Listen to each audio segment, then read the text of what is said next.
नमस्कार प्यारे दोस्त, मैं राहुल पालीवाल आप सभी का स्वागत करता हूं आपके अपने परिवार रोजगार अंकित में। उम्मीद है आप सभी स्वस्थ मस्त और बहुत अच्छे होंगे। तो चलिए दोस्त, बिना किसी देरी के साथ आज की क्लास को हम शुरू करते हैं। कल तक हमने पदार्थ के मूल जो पार्टिकल्स होते हैं, एटम्स जो होते हैं, उसको लेकर के बात की थी और उसी पर आज हम थोड़ा सा और आगे पढ़ने वाले हैं। हमने कल तक ये देखा था कि जो एटम होते हैं, मॉलिक्यूल होते हैं। भाई एटम की बात करी थी, मॉलिक्यूल मतलब मॉलिक्यूल तो अभी हमें पढ़ना है। हमने बेसिकली जो बात की थी, वेरी गुड आफ्टरनून, नमस्ते। चलिए बहुत ही बढ़िया, गुड आफ्टरनून। आज हम बात करते हैं फंडामेंटल पार्टिकल कौन से होते हैं। भाई जो परमाणु होते हैं आप सभी जानते हैं, एटम के बारे में आप सभी जानते हैं, ठीक है। चलो बहुत बढ़िया। तो इन्हें मूल कण कहते हैं। क्या कहते हैं? मूल कण। तो भाई मूल कण कौन से होते हैं?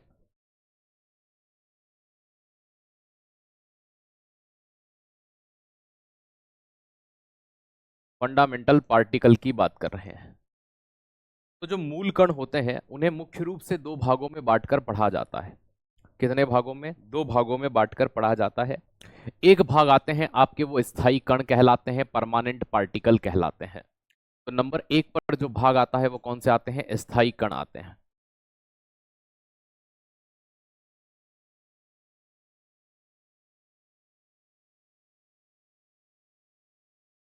Permanent particle.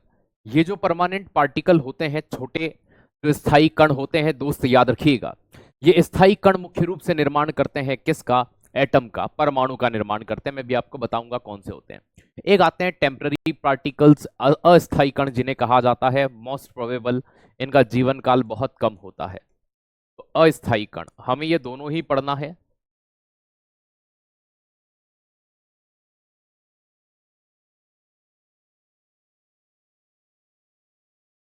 टेम्पररी पार्टिकल, तो ये किस प्रकार के होंगे, क्या होंगे? अभी एक चार्ट के माध्यम से हम इनके भाग पढ़ लेते हैं कि ये कौन कौन से हैं और फिर इनको डिटेल से पढ़ना शुरू करते हैं। सबसे पहले जब आप परमानेंट पार्टिकल का एक सीक्वेंस देखते हैं, क्रम देखते हैं, तो आपको यहां पर मुख्य रूप से जो कण या पार्टिकल्स दिखाई देते हैं वो तीन दिखाई देते हैं।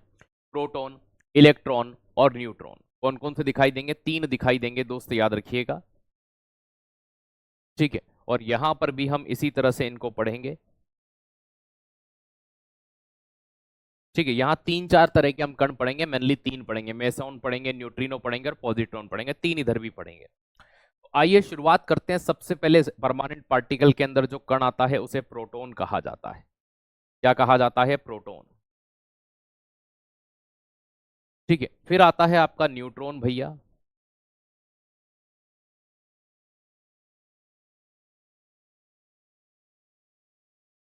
और फिर तीसरे नंबर पर आपका जो पार्टिकल आता है उसे इलेक्ट्रॉन कहा जाता है।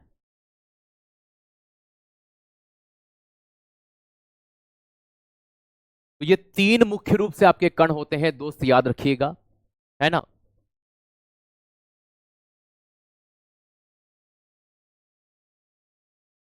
चलिए, है ना। अब अस्थायी कण में कौन से आते हैं? नॉन परमानेंट पार्टिकल में कौन से आते हैं?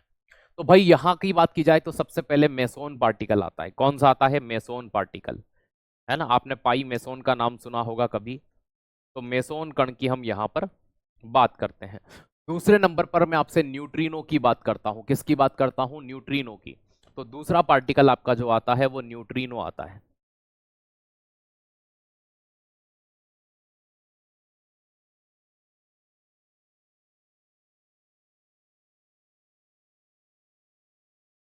और तीसरे नंबर पर सबसे फेमस पार्टिकल आता है जिसका नाम है पॉजिट्रॉन। एग्जाम में बहुत रिपीटेड रहता है।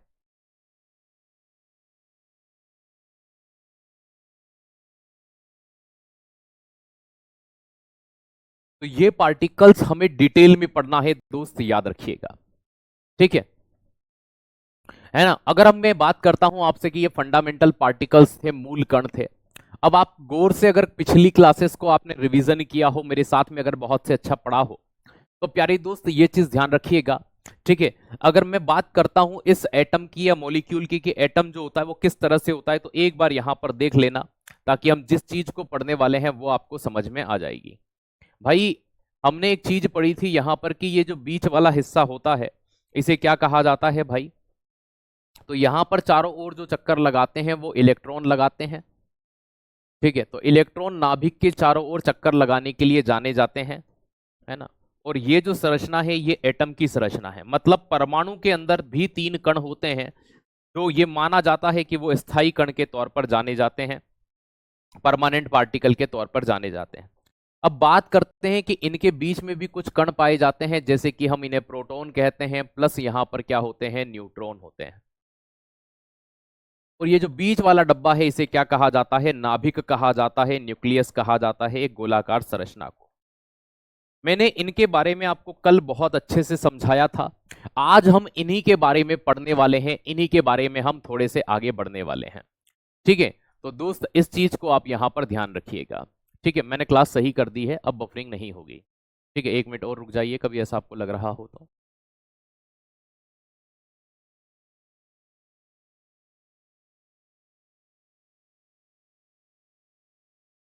ठीक है, 1 मिनट और रुक जाइएगा।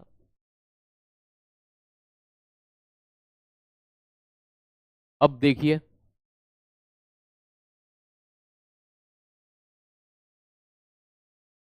अब देखिए, अब आप मुझे सुन और देख पा रहे हैं?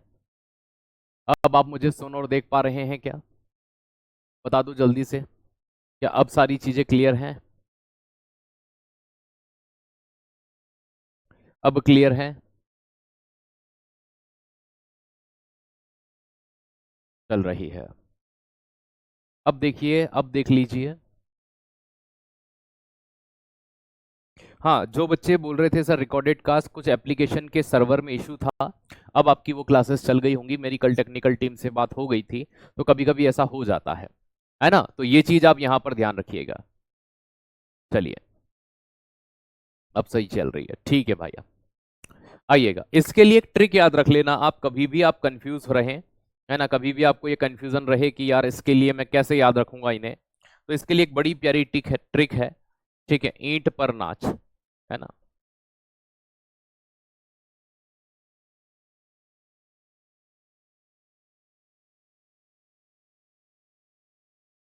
ईंट पर नाच, ये एक ट्रिक है, ये ट्रिक आप याद रख लेना। ईंट पर नाच, यहां ई का मतलब जो होता है वो इलेक्ट्रॉन से होता है, आई से होता है, इलेक्ट्रॉन से। और टी का मतलब होता है जे जे थॉमसन से। तो भाई साहब, इलेक्ट्रॉन की खोज का श्रेय किसे दिया जाता है? जे जे थॉमसन को दिया जाता है। किसे दिया जाता है? जे जे थॉमसन को दिया जाता है। ठीक है दोस्त, अगली बात करते हैं, प का मतलब होता है प्रोटॉन से, काई से होता है, प्रोटॉन से। अब प्रोटॉन की बात करें तो इसको डिस्कवर्ड किसने किया था? तो डिस्कवर्ड करने का श्रेय दोस्त याद रखिएगा ये जाता है गोल्डस्टीन को। किसे जाता है? गोल्डस्टीन को। लेकिन ये जो र आया है, इन्होंने क्या किया, इन्होंने प्रोटॉन वर्ड दिया था।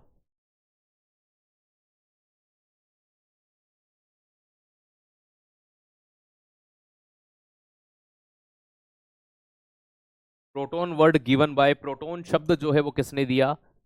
तो प्रोटॉन शब्द जिसने दिया उन व्यक्ति का नाम है रदरफोर्ड साहब। क्या नाम है? रदरफोर्ड साहब। तो रदरफोर्ड वो व्यक्ति है जिन्होंने क्या दिया था दोस्त, याद रखिएगा। ठीक है, हाँ बेटा, ये आपको AWTPO में भी इतना पढ़ना है। आपकी जो अलग से टॉपिक्स हैं मैं आपको उनकी क्लासेस अलग से सिर्फ आपके बेच में कंडक्ट करूंगा, इसके लिए आप परेशान बिल्कुल ना हो। ठीक है, तो जो टॉपिक आपके ये भी आपको पढ़ना है, आप ये सोच रहे हैं कि हमारे सिलेबस में जो टॉपिक है उनके अलावा हमें ये पढ़ना है कि नहीं, ये बेसिक तो आपको पढ़ना ही है, लेकिन वो भी आपको मैं अलग से आपकी क्लास में करवाऊंगा, तो ये तो आपको लेना ही है। ना का मतलब क्या ही से होता है? न्यूट्रॉन से होता है।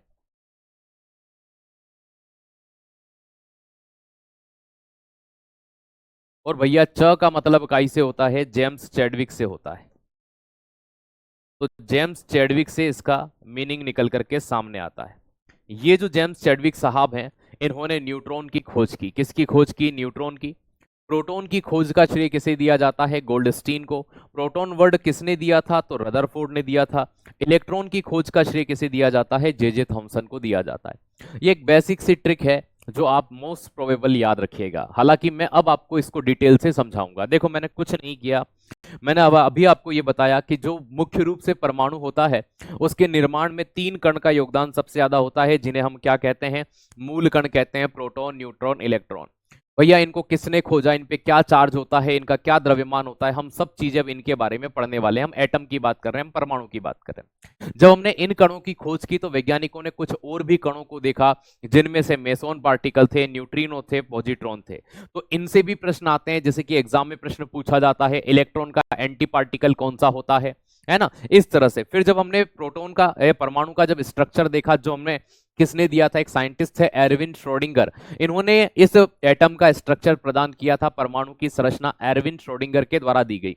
जब हमने ये देखा कि भाई नाभिक के अंदर प्रोटॉन होता है, न्यूट्रॉन और इलेक्ट्रॉन इसके चक्कर लगाते हैं, तो भैया इनकी खोज किसने की, इनके बारे में पहली जानकारी किसने दी, तो उसकी एक ट्रिक हमने यहां पर पढ़ी, ईंट पर नाच। क्या पढ़ी, ईंट पर नाच। ई का मतलब इलेक्ट्रॉन, ट का मतलब थॉमसन, प का मतलब प्रोटॉन, र का मतलब रदरफोर्ड। लेकिन रदरफोर्ड ने नाम दिया है और गोल्डस्टीन ने इसको खोजा है, इस बारे में आप ध्यान रखिएगा।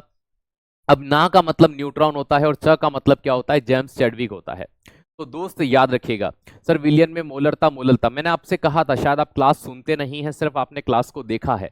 मैंने आपसे कहा था आपकी मोलरता और मोललता मैं एक टॉपिक पढ़ाऊंगा, मोल, अभी आगे आएगा वो, इस टॉपिक के बाद में है ना मोल संकल्पना एक टॉपिक पढ़ेंगे हम, है ना, उसमें न्यूमेरिकल चलेंगे। क्या चलेंगे, न्यूमेरिकल। तो मूल संकल्पना वाला या मूल कॉन्सेप्ट वाला जो आपका टॉपिक चलेगा, उसके साथ में मैं मोलरता और मोललता पढ़ाऊंगा। ठीक है, तो उम्मीद है तब तक आप विलियन का रिवीजन कर लेंगे और वहां पर आपको वो समझ में आ जाएगा। तो कभी कभी आप क्लास को सुना करें, टीचर आपको बहुत अच्छे से एक्सप्लेन करते हैं। चलिए अब बात करते हैं कि क्या इन पर आवेश या चार्ज होते हैं। प्यारी दोस्त, सबसे पहले हम एक एक करके पढ़ना शुरू कर देते हैं। सबसे बाहर अगर हम देखें तो सबसे बाहर क्या पाया जाता है, इलेक्ट्रॉन पाया जाता है, फिर प्रोटॉन पढ़ लेंगे, फिर न्यूट्रॉन पढ़ लेंगे। तो इस सीक्वेंस में हम इसे पढ़ना शुरू करते हैं। तो भैया सबसे पहले हम जिसे पढ़ने जा रहे हैं वो इलेक्ट्रॉन है। क्या है, इलेक्ट्रॉन है। तो इलेक्ट्रॉन के बारे में पढ़ना सबसे पहले हम शुरू करते हैं। आप में से अधिकतर बच्चों ने बहुत बार इसको पढ़ा होगा, अच्छे से जाना होगा, समझा होगा, लेकिन दोस्त फिर भी आप मेरे साथ थोड़ा सा संयम बनाए रखें। मैं जानता हूं कि ये सरल चीजें हैं, आपने इन्हें कई बार पढ़ा है, लेकिन फिर भी एक दो बार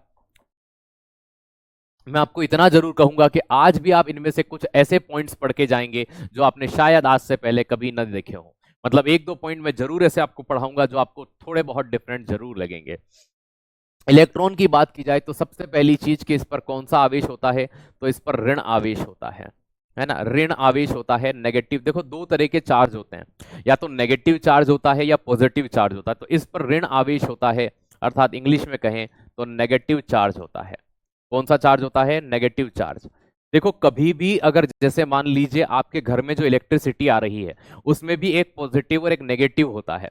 मतलब ये कहा जाता है कि जब भी किसी हम आयन का आदान प्रदान, विद्युत क्या है भाई, आयन का ही तो आदान प्रदान है।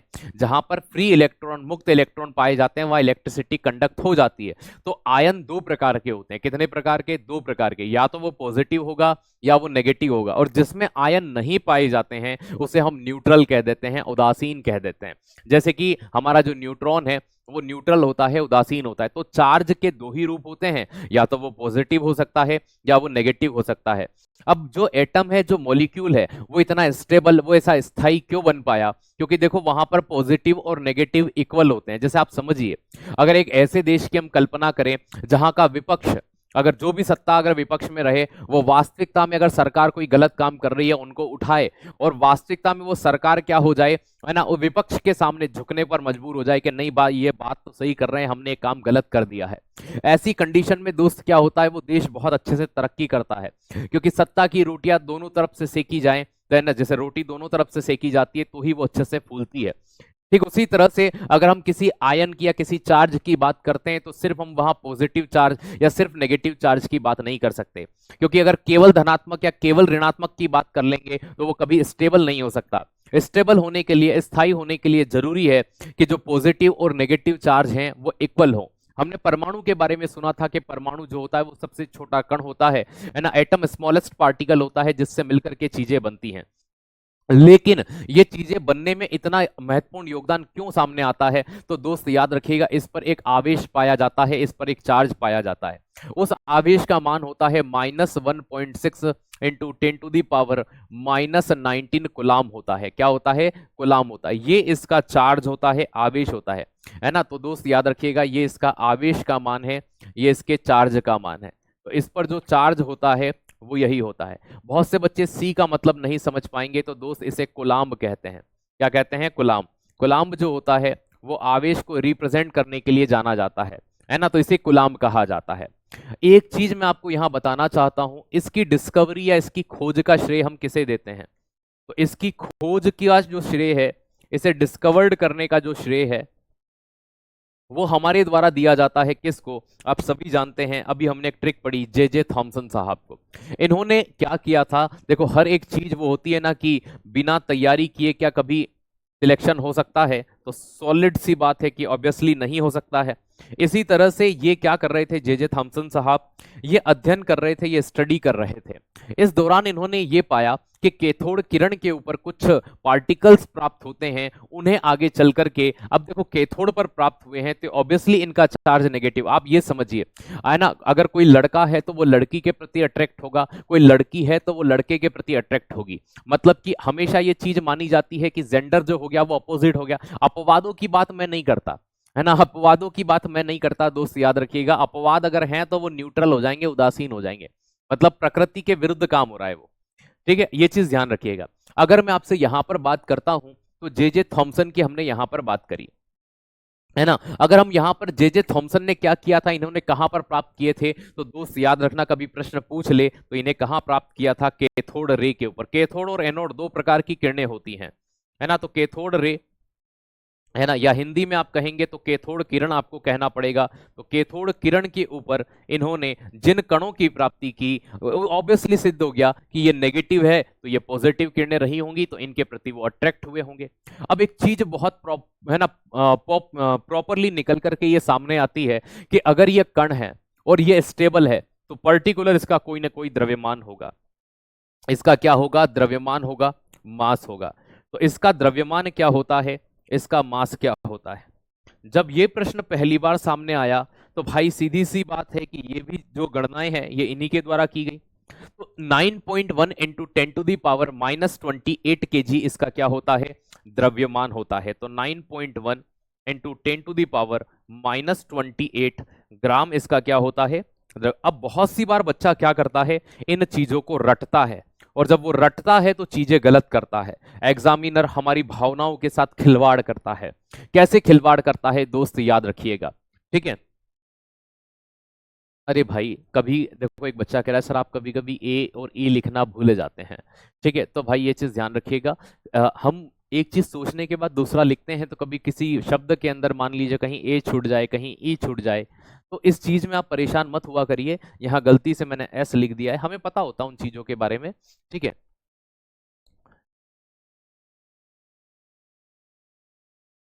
ओके, तो उन चीजों के लिए परेशान मत हुआ करिए।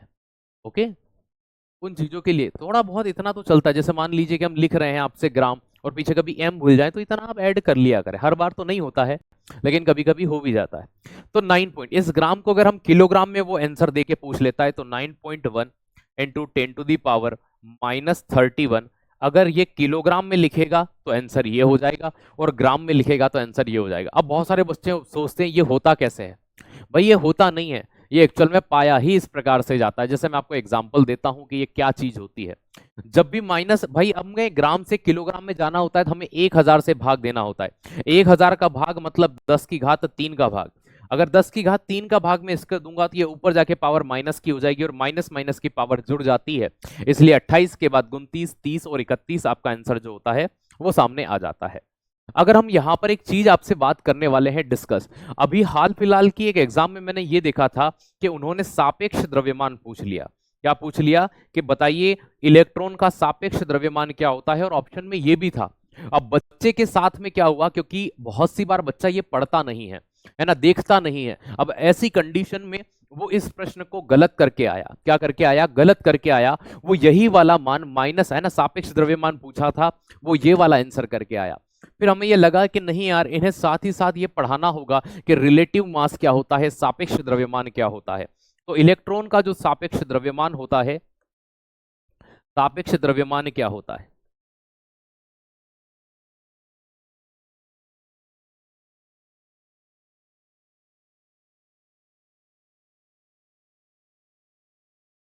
तो इलेक्ट्रॉन का जो सापेक्ष द्रव्यमान पाया जाता है वो क्या होता है? तो याद रखिएगा 0.00054 AMU, है ना, एटॉमिक मास यूनिट कहा जाता है जिसे। तो 0 पॉइंट क्या था इसका वैल्यू? 0.00054 AMU। AMU का पूर्ण रूप क्या होता है? Atomic mass unit.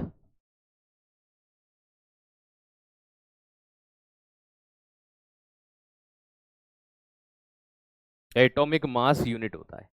तो कभी भी अगर आपसे अगली बार ये पूछ लिया जाए कि इलेक्ट्रॉन का रिलेटिव मास क्या होता है, सापेक्ष द्रव्यमान क्या होता है, तो दोस्त याद रखिएगा, है ना, वो कितना होगा? 0.00054 AMU। और AMU का मतलब क्या होता है? एटॉमिक मास यूनिट से होता है। किससे होता है?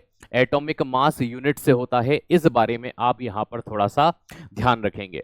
इसके बाद हम बात करते हैं किसकी बारे में? प्रोटॉन के बारे में। किसके बारे में? प्रोटॉन के बारे में। 0.00054 AMU हो गया। अब जब हम इससे निकल करके प्रोटॉन पर जाते हैं तो प्रोटॉन की एक अपनी अलग ही कहानी है। भैया प्रोटॉन को डिस्कवर किसने किया था? आप सभी जानते हैं, गोल्डस्टीन ने। और आगे चल करके, है ना, फिर रदरफोर्ड उसके ऊपर क्या करते? रदरफोर्ड बहुत ही, है ना, जाने माने वैज्ञानिकों में से एक रहे। इन्होंने केमिस्ट्री जगत में बहुत सारी चीजें जो हैं वो खोजी हैं, डिस्कवर की हैं। दोस्त याद रखिएगा, हम प्रोटॉन की बात करते हैं तो प्रोटॉन की अगर हम बात करें तो हमारे सामने सबसे पहली चीज यही आती है कि भाई प्रोटॉन पर कौन सा चार्ज होता है? तो भाई इसके ऊपर धनात्मक आवेश होता है। कौन सा आवेश होता है? धनात्मक आवेश पाया जाता है, पॉजिटिव चार्ज होता है। तो जब हम ये देखते हैं कि इसके ऊपर पॉजिटिव चार्ज होता है, धनात्मक आवेश होता है, तो धनात्मक आवेश के तौर पर या पॉजिटिव चार्ज के तौर पर अगर ये हमें मिली, जैसे कि जब गोल्डस्टीन ने पहली बार इसे देखा होगा तो जैसे ये कैथोड पर प्राप्त हुई थी, है ना, वैसे ही ये कहां प्राप्त हुई होगी? एनोड पर प्राप्त हुई। लेकिन इसका इसका अगर इस पे पॉजिटिव चार्ज है तो वो कितना होता है? इसका धनात्मक आवेश कितना होता है? इसका धनात्मक आवेश दोस्त याद रखिएगा प्लस 1.6 इंटू 10⁻⁻19 कुलाम होता है। अब जब आप इस चीज को यहां पर देखते हो, यहां सी का मतलब कुलाम से होगा, तो ये इसका क्या हो गया? ये इसका आवेश हो गया, चार्ज हो गया। अब आप एक चीज नोटिस करिए, है ना, आप एक चीज नोटिस करिए कि जो इलेक्ट्रॉन और प्रोटॉन का चार्ज था 1.6 इंटू 10⁻⁻19 कुलाम था, और यहां पर देखेंगे तो 1.6 इंटू 10⁻⁻19 कुलाम था। मतलब आप ये सोचिए कि आपके पास 10 लाख का कर्जा है ना, और आपके खाते में 10 लाख रुपए हैं, तो आप उसे देख के फ्री हो सकते हैं कि नहीं? कि सर बिल्कुल हो सकते हैं। यही काम होता है किसके साथ में? यहां पर किसके साथ? प्रोटॉन के साथ। प्रोटॉन के साथ एक सबसे अच्छी चीज है कि ये स्टेबल इसीलिए हो पाया कि इसके अंदर प्रोटॉन का चार्ज और इलेक्ट्रॉन का चार्ज, है ना, पॉजिटिव और नेगेटिव में सिमिलर रहा, समान रहा। लेकिन वैज्ञानिक आज तक इस चीज पर लेकर के लड़ रहे हैं, है ना, आज तक इस चीज पर लेकर लड़ रहे हैं। कुछ वैज्ञानिक ये कहते हैं कि इसका पॉजिटिव चार्ज और उसका नेगेटिव चार्ज हमेशा कट जाता है, इसलिए प्रोटॉन जो होता है, सॉरी, एटम जो होता है, परमाणु जो होता है, वो उदासीन होता है, न्यूट्रल होता है। लेकिन एक चीज वैज्ञानिकों के माइंड में ये भी आती है जो 100% सही है, कि अगर आप ये कहते हैं कि प्रोटॉन और इलेक्ट्रॉन का चार्ज, है ना, सेम होता है इसलिए न्यूट्रल हो जाते हैं, तो इस तरह से तो दुनिया में अस्तित्व ही नहीं रहेगा। कि क्यों? कि पॉजिटिव और नेगेटिव जब आपस में मिल जाएंगे तो वो एक दूसरे को खत्म कर देंगे। इस तरह से तो एटम का अस्तित्व ही नहीं हो सकता है। इसको लेकर के फिर आगे परमाणु सिद्धांत का अस्तित्व आता है, एटॉमिक प्रिंसिपल्स आते हैं, जिसमें से एक हमने डाल्टन का पढ़ा। इसके अलावा कई वैज्ञानिक आएंगे जो इस तरह के प्रिंसिपल या सिद्धांत को देंगे। हम उन्हें एक एक करके पढ़ेंगे। आप अभी के लिए बस इतना याद रखिएगा कि प्रोटॉन के ऊपर पॉजिटिव चार्ज होता है, धनात्मक आवेश होता है। इलेक्ट्रॉन पर ऋणात्मक होता है। प्लस 1.6 इंटू 10⁻⁻19 कूलाम की बात करें तो ये धनात्मक आवेश होगा और ये प्रोटॉन का होगा। यहां अगर नेगेटिव होता तो ये ऋणात्मक आवेश होता और ये इलेक्ट्रॉन का होता। अब अगर हम बात करते हैं कि इसकी खोज का श्रेय हम किसे देते हैं, तो प्रोटॉन की खोज या इसको डिस्कवर किसने किया, तो अगर खोज की बात की जाए तो यहां पर जो सबसे फेमस नाम आता है वो आता है गोल्डस्टीन का, है ना। देखो हुआ क्या, गोल्डस्टीन के साथ एक थोड़ी सी ट्रेजेडी हुई थी।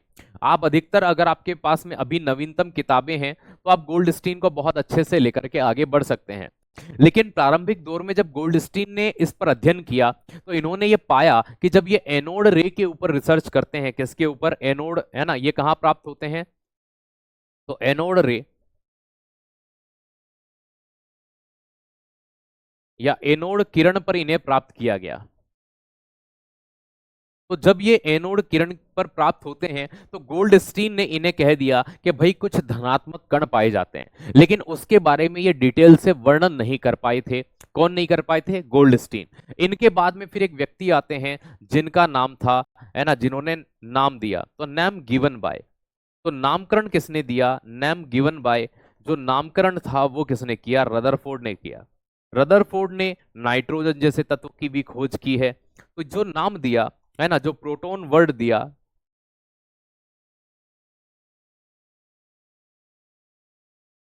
वो किसने दिया था, वो रदरफोर्ड ने दिया कि भैया इस पॉजिटिव चार्ज को हम क्या कह सकते हैं, प्रोटॉन कह सकते हैं।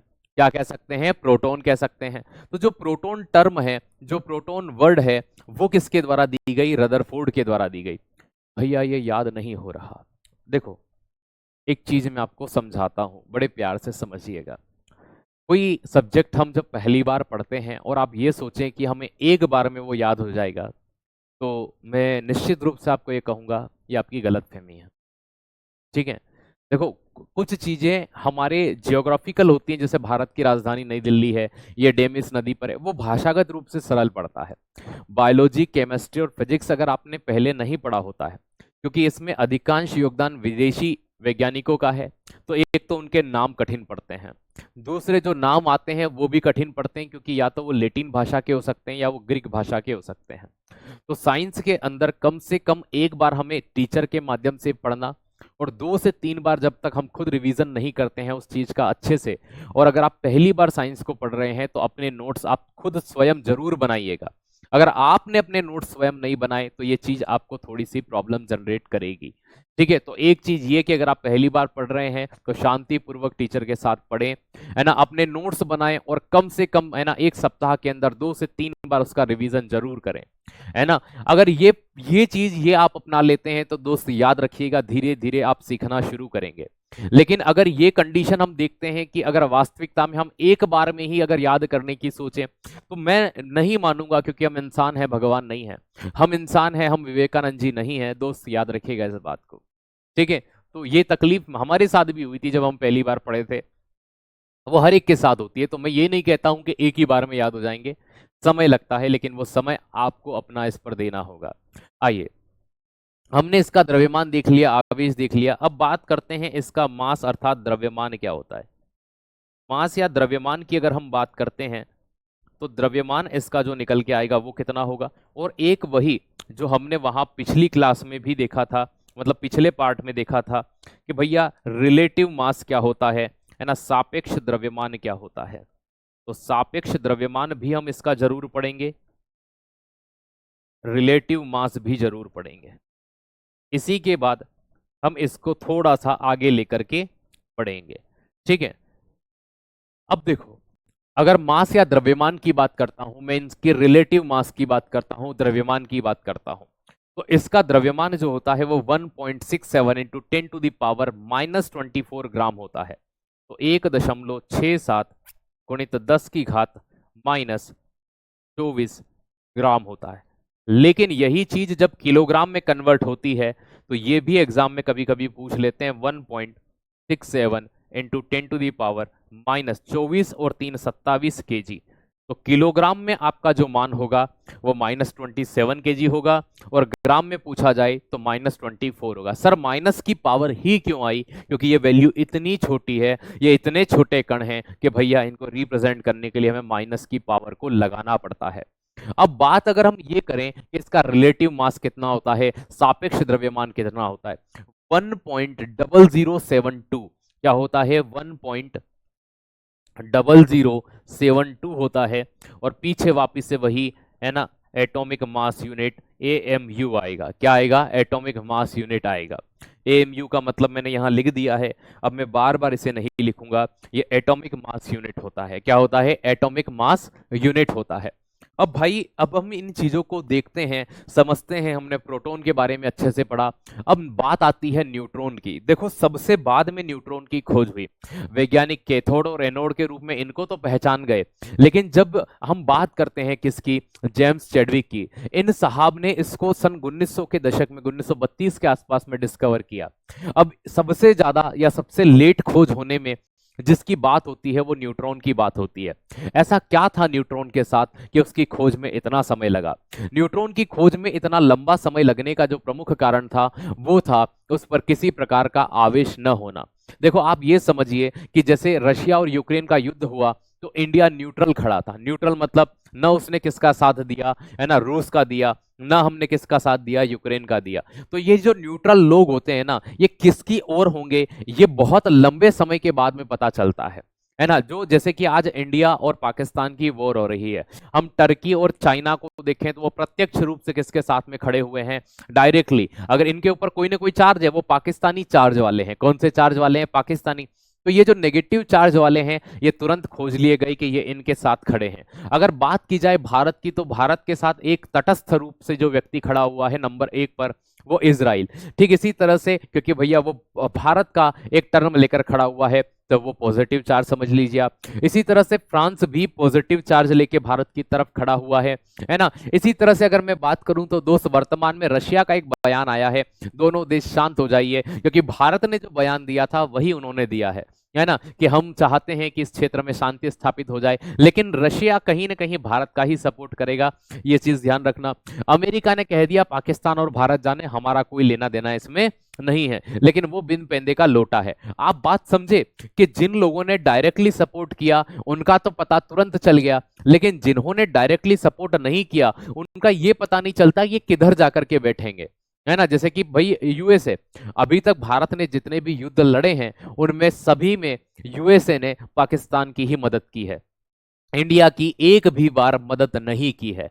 इस तरह से, इस लिहाज से अगर वो आज ये बोल भी देता है तो हम भरोसा नहीं कर सकते। ठीक है, ये चीज आपको ध्यान रखनी होगी। ठीक इसी तरह से पॉजिटिव और नेगेटिव दो पक्ष को अगर ढूंढना हो तो अगर वो डायरेक्टली सपोर्ट में होते हैं तो उन्हें ढूंढा जा सकता है, लेकिन ऐसे व्यक्ति जो न्यूट्रल होते हैं वो कल किस ओर झुकाव कर लेंगे वो देश के सापेक्ष में समझना बड़ा मुश्किल होता है। ठीक उसी तरह से भाई प्रोटॉन के ऊपर धनात्मक आवेश था, इलेक्ट्रॉन के ऊपर नेगेटिव आवेश था, तो इनको खोजा बहुत सरलता से गया, लेकिन वो कण जो न्यूट्रल था, उदासीन था, उसे खोजने में बहुत ज्यादा समय लगा। और सबसे अंत में अगर किसी की खोज हुई तो वो न्यूट्रॉन पार्टिकल था। कौन सा था? न्यूट्रॉन। आइए हम न्यूट्रॉन की बात करते हैं, है ना। क्यों समय लगा, मैंने आपको बताया कि क्या कारण थे जिसमें इतना समय लग गया।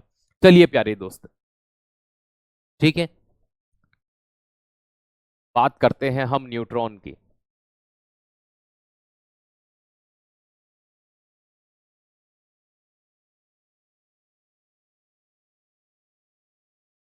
थर्ड नंबर पर हम इसे पढ़ रहे हैं। न्यूट्रॉन जो होता है इसके बारे में हम कहते हैं कि ये क्या होता है? उदासीन होता है, न्यूट्रल होता है। लेकिन फिर भी अगर आप ये पूछना चाहें कि सर इसके ऊपर आवेश कितना होगा, इसके ऊपर चार्ज कितना होगा, तो मैं इसका एक ही जवाब दे सकता हूं कि जीरो। क्या होगा? जीरो चार्ज होगा, क्योंकि कोई चार्ज ही नहीं होता तो हम उसे जीरो बोल सकते हैं। ठीक है, एटम को कैसे देखा है, देखो मैं आपको बताता हूं। माइक्रोस्कोप का नाम सुना है, सूक्ष्मदर्शी का आपने? तो ये सूक्ष्मदर्शियों के द्वारा देखे गए कण हैं, पहचाने गए कण हैं। देखो फिजिक्स जो होती है ना, आधी से ज्यादा कल्पना की होती है। किसी ने गुरुत्वाकर्षण बल को नहीं देखा, नाम दिया गुरुत्वाकर्षण होता है। अट्रैक्शन होता है, एक बल या धक्का, एक खिंचाव होता है। आधी से ज्यादा जो फिजिक्स है वो कल्पनाओं की है, आधी से ज्यादा चीजें जो है थ्योरेटिकल वो मानने की है। तो केमिस्ट्री के अंदर जब ये जो पार्टिकल है ना, ये आप वहां भी पढ़ते हैं, आप यहां भी पढ़ते हैं। तो भाई जब ये चीज देखी जाती है तो हमें यही चीज माइंड में आती है कि ये कैसे रहे होंगे, किस तरह से ये पाए जाते हैं। अब इनकी खोज की बात करते हैं। डिस्कवर्ड किसने किया था इसको? तो खोज की बात करते हैं या डिस्कवर्ड की बात करते हैं तो आप सभी जानते हैं जेम्स चैडविक के द्वारा यह काम किया गया था।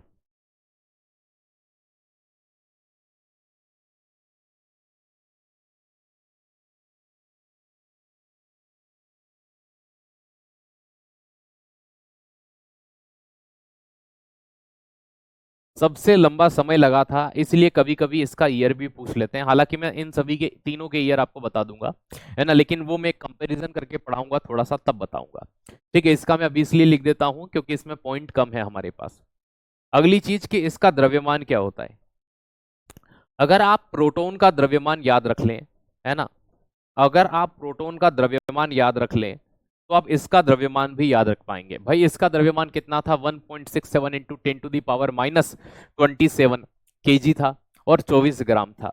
ठीक इसी तरह से इसका भी द्रव्यमान यही निकल करके सामने आएगा, है ना, पॉइंट में यही निकल करके सामने आएगा दोस्त, याद रखिएगा।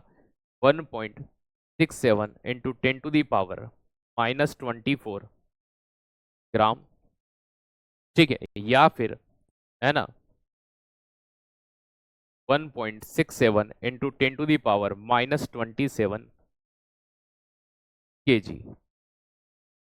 अब मैं आपसे यहां पर एक चीज की और डिस्कशन करता हूं कि इसका भी कुछ न कुछ, जैसे हमने इसका सापेक्ष द्रव्यमान रिलेटिव मास पढ़ा था, इसी तरह से इसका भी रिलेटिव मास होता है, लेकिन रिलेटिव मास कभी भी एक समान नहीं होते। तो इसका रिलेटिव मास जो होता है, सापेक्ष द्रव्यमान जो होता है,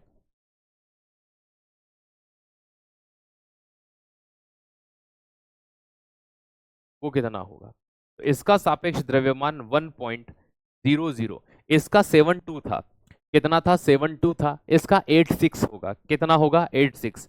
तो ये जो सापेक्ष द्रव्यमान होता है, AMU होता है, ये तीनों के अलग अलग होते हैं दोस्त, याद रखिएगा, है ना। यही वो प्रश्न था जिसने बड़ा परेशान किया था रेलवे जब लास्ट हुआ था ना उस समय। इसी तरह से एसएससी भी कभी कुछ नया पूछना चाहे, आपको कंफ्यूज करना चाहे, तो दोस्त याद रखिएगा वो इसी से आपको कंफ्यूज कर सकती है, कोई दूसरा और बिंदु यहां पर जनरेट नहीं हो सकता। तो आपको कंफ्यूज करने के लिए वो अधिकतम यही चीज लागू कर सकती है। ठीक है, अगर मैं आपसे यहां पर एक चीज की बात करूं, ठीक है ना, एक प्रश्न बहुत प्यारा पूछा जाता है एग्जाम के अंदर, मोस्ट रिपीटेडली फाउंड रहता है दोस्त, याद रखिएगा। अगर आपने, ये ना, यहां से इस चीज को देख करके मुझे याद आता है, कभी आपने इस चीज को बहुत अच्छे से देखा हो। यहां पर एक चीज हम पढ़ते हैं, एक प्रश्न आता है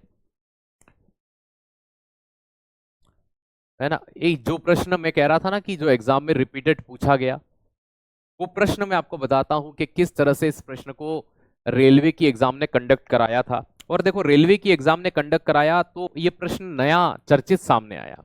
ठीक है, कि mass of neutron equal to which element? Mass of mass of neutron equal to which element?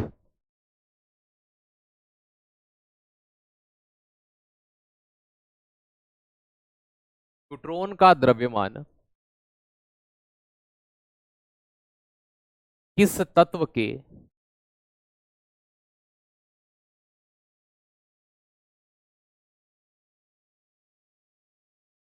द्रव्यमान के बराबर है?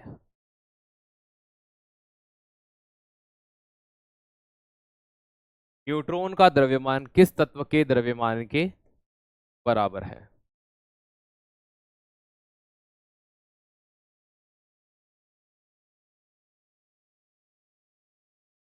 हाइड्रोजन, लिथियम,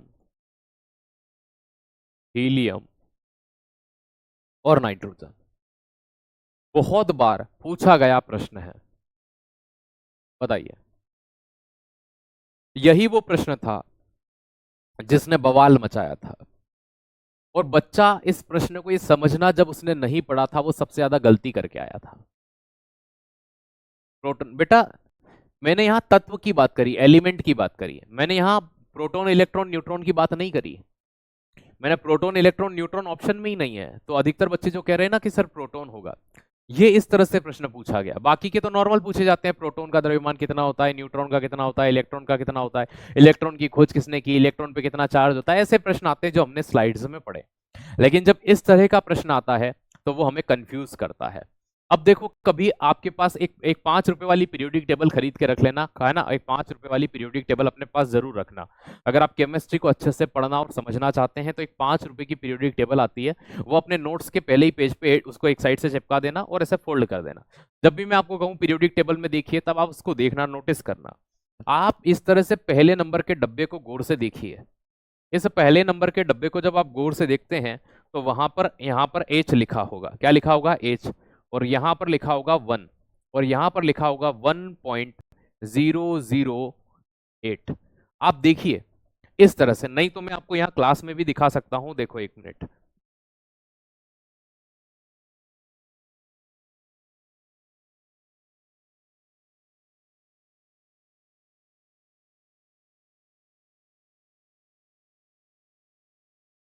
ठीक है। ये देखो, ये आपको थोड़ा बहुत विजिबल कभी हो रहा हो, मैं इसको जूम कर देता हूं। ये 1.008 दिखा, ये हाइड्रोजन का द्रव्यमान है, और यहां पर एक लिखा हुआ है 1s, ये एक नीचे लिखा हुआ है, मतलब ये द्रव्यमान होता है। दिखा 1.008? यहां सर दिख गया। बस यही चीज आपको जो यहां दिखाई दे रही थी, अब आप यहां पर इस चीज को नोटिस कर लिया आपने, इस चीज को नोटिस किया, यहां 1 लिखा है या 1.008 लिखा है, ठीक है। अब यहां देखिए, क्या इसकी रिलेटिव डेंसिटी 1.008 थी? क्या हाँ सर थी? उन्होंने इस द्रव्यमान नहीं, इस relative density, atomic mass unit की बात की थी। किसकी बात की थी? एटॉमिक मास यूनिट की बात की थी। पता है बच्चे ने इस आंसर को क्यों नहीं चुना? एटॉमिक मास यूनिट होता है। बच्चे ने इस पर्टिकुलर हाइड्रोजन को आंसर क्यों नहीं चुना? क्योंकि बच्चे के माइंड में एक चीज थी कि हाइड्रोजन एकमात्र ऐसा एलिमेंट है ना, याद रखिएगा, हाइड्रोजन में न्यूट्रॉन नहीं पाया जाता, जैसा कि मैंने आपको कल की क्लास में पढ़ाया था।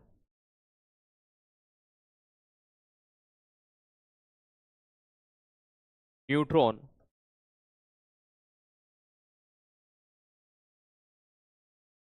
Not found in hydrogen. तो बच्चे ने ये सोचा कि न्यूट्रॉन तो होता ही नहीं है, लेकिन उसने ये थोड़ी ना पूछा, उसने तो ये पूछा था, जैसे मान लीजिए कि आपका वजन 40 किलो है, ठीक है, तो आपके गांव में कोई ऐसा लड़का हो कि आपको उसका भी वजन 40 किलो हो, कि इन दोनों का वजन बराबर है, तो भैया वो तो सिर्फ यही पूछ रहा था कि किनके मास बराबर हैं, न्यूट्रॉन का किस तत्व के समान मास होता है। जैसे आप ये समझिए, ठीक है, आपके गांव में 118 लोग हैं। कितने लोग हैं? 118 लोग हैं।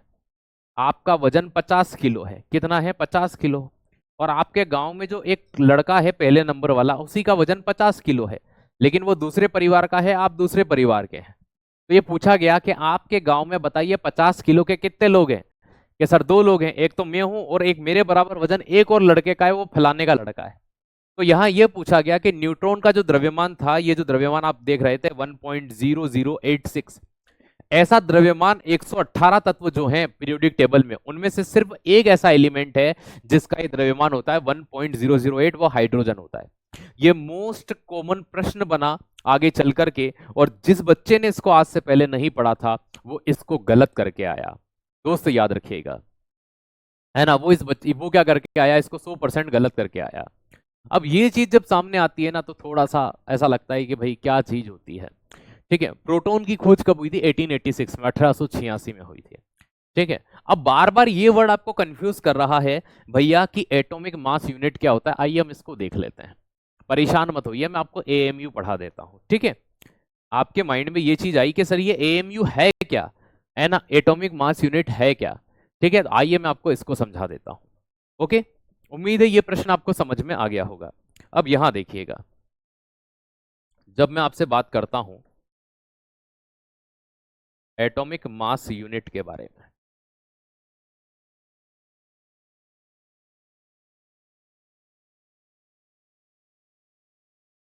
एएमयू के बारे में,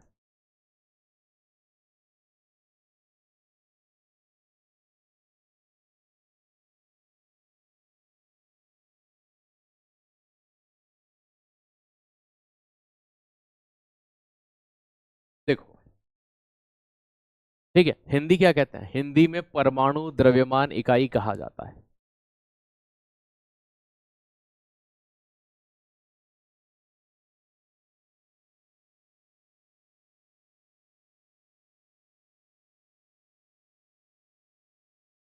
अब आप सोच रहे होंगे सर प्रोटॉन और इलेक्ट्रॉन का भी किसी के बराबर होता है क्या?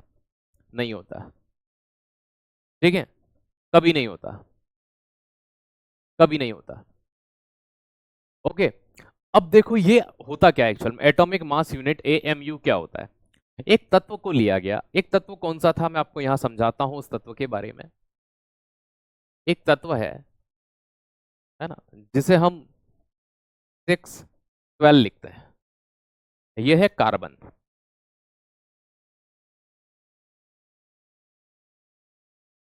ये 6 इसका एटॉमिक नंबर होता है और ये 12 इसका एटॉमिक मास होता है।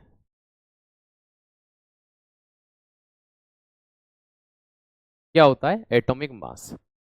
वैज्ञानिकों ने देखा कि 118 तत्व हैं हमारे पास। कितने तत्व हैं? 118 तत्व। इसी तरह से इलेक्ट्रॉन, प्रोटॉन, न्यूट्रॉन, ये सारी चीजें भी होती हैं कि जब हम इन चीजों का अध्ययन करते हैं तो हमें परमाणु द्रव्यमान इकाई या एएमयू के तौर पर किसी चीज के बारे में हमें विस्तृत रूप से पढ़ना होगा, देखना होगा। तो इसके लिए हम किस तत्व का उपयोग करें जो सबसे अच्छी गणना हमें है ना द्रव्यमान निकालने में दे पाए। तो वैज्ञानिकों ने एक चीज को निकाला, उन्होंने एक तत्व को रिप्रेजेंट किया और लिखा C12। क्या लिखा? C12। जहां पर ये 12 इसका क्या है? एटॉमिक मास है, और C क्या है? कार्बन। इन वैज्ञानिकों ने यह बोला कि C12 का अध्ययन करके या कार्बन 12 के द्रव्यमान के 12वें भाग के बराबर भाग को, C12 है ना, याद रखिएगा, C12 के द्रव्यमान के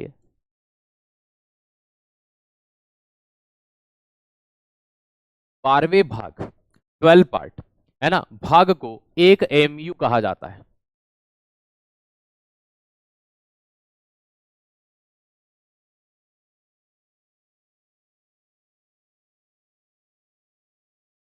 क्या कहते हैं? एक एएमयू कहते हैं। अगर मैं इंग्लिश में कहना चाहूं तो 12th part of C12 also known as AMU, है ना, 12th part of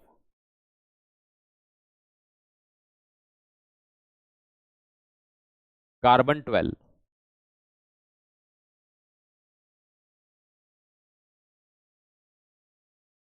also known as AMU.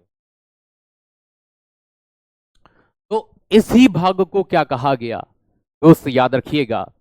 हाँ, AWTPO वालों के लिए भी लेनी है, जो पार्ट आपके अलग से होंगे वो मैं अलग से करवाऊंगा। ठीक है, तो C12 also known as AMU, है ना, एस्ट्रो, याद रखिएगा, ऑटोमिक मास यूनिट इसे कहा गया। कि सर वास्तविकता में जब इस कार्बन 12 का अगर हम एक भाग करें तो ये निकल कर कितना सामने आता है। जब वैज्ञानिकों ने इस कार्बन 12 के 12 भाग किए तो क्या निकल कर सामने आया? एक एएमयू निकल कर सामने आया, और उसकी वैल्यू क्या निकली? उसकी वैल्यू निकली 1.67। वन नहीं नहीं नहीं नहीं नहीं नहीं, 1.67 तो प्रोटॉन की होती है और वही न्यूट्रॉन। 1.66, 1.66 गुणा 10 की घात -27 kg, 10 की घात -27 kg। ये चीज पहली बार सामने आती है, ये चीज पहली बार सामने आती है दोस्त, इस बारे में ध्यान रखना। अब यहां से आपकी एग्जाम में एक बड़ा प्यारा प्रश्न बार बार रिपीट होता है, और उस रिपीट होने वाले प्रश्न को मैं आपको यहां पर एक बॉक्स में बंद करके बताता हूं। मोस्ट फेवरेबल प्रश्न ऑफ एसएससी, एसएससी का बड़ा प्यारा प्रश्न है, उसे ध्यान रखिएगा। क्या प्रश्न है? प्रश्न ये था एसएससी का, ठीक है, रिपीटेड है, याद रखिएगा। लगातार एसएससी की मैंने 2-3 एग्जाम्स के अंदर इसे देखा है। प्रश्न कुछ इस प्रकार से था कि भैया तत्वों के द्रव्यमान के लिए किस तत्व का अध्ययन किया जाता है ना? तत्वों के द्रव्यमान के लिए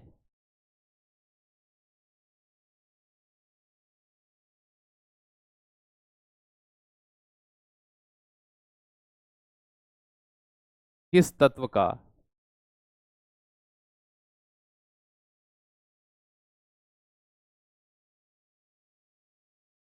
उपयोग होता है?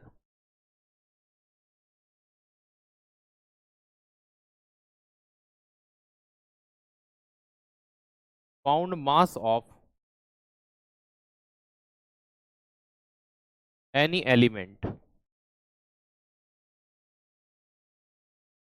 Study of which element. ये प्रश्न मैंने कई एसएससी की एग्जाम्स के अंदर रिपीटेड देखा है ना, कि जब आप तत्वों का अध्ययन करते, तत्वों के द्रव्यमान को निकालना होता है, तो आप किस तत्व का अध्ययन करते हैं। अब आपके एग्जाम में या तो सिर्फ कार्बन ऑप्शन हो सकता है, ठीक है, क्या हो सकता है, कार्बन, और ये नहीं होगा तो ऑप्शन में C12 लिखा हुआ आपको जरूर मिल जाएगा, ठीक है, या तो कार्बन मिल जाएगा या C12। मतलब मैंने जो ये चीज आपको यहां पर बताई है ना। और बेटा AWTP वाले बच्चों के लिए भी ये क्लास लेनी है, ये लेनी है आपको। आपके जो एक्स्ट्रा टॉपिक हैं वो मैं अलग से करवाऊंगा, ठीक है।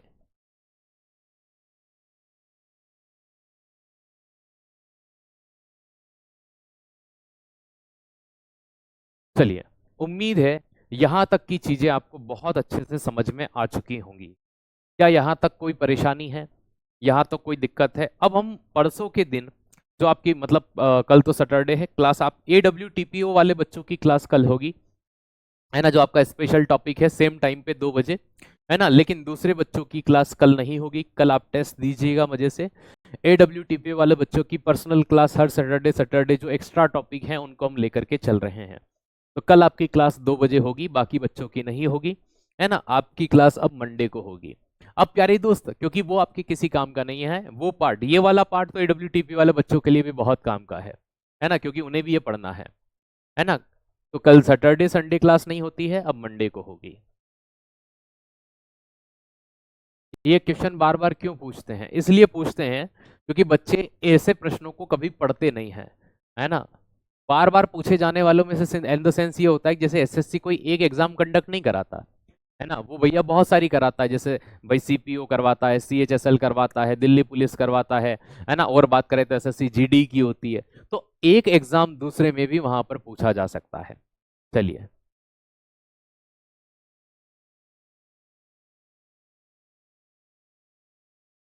अब क्या करें भाई, है ना। चलो, थैंक यू सो मच। जय हिंद, जय भारत।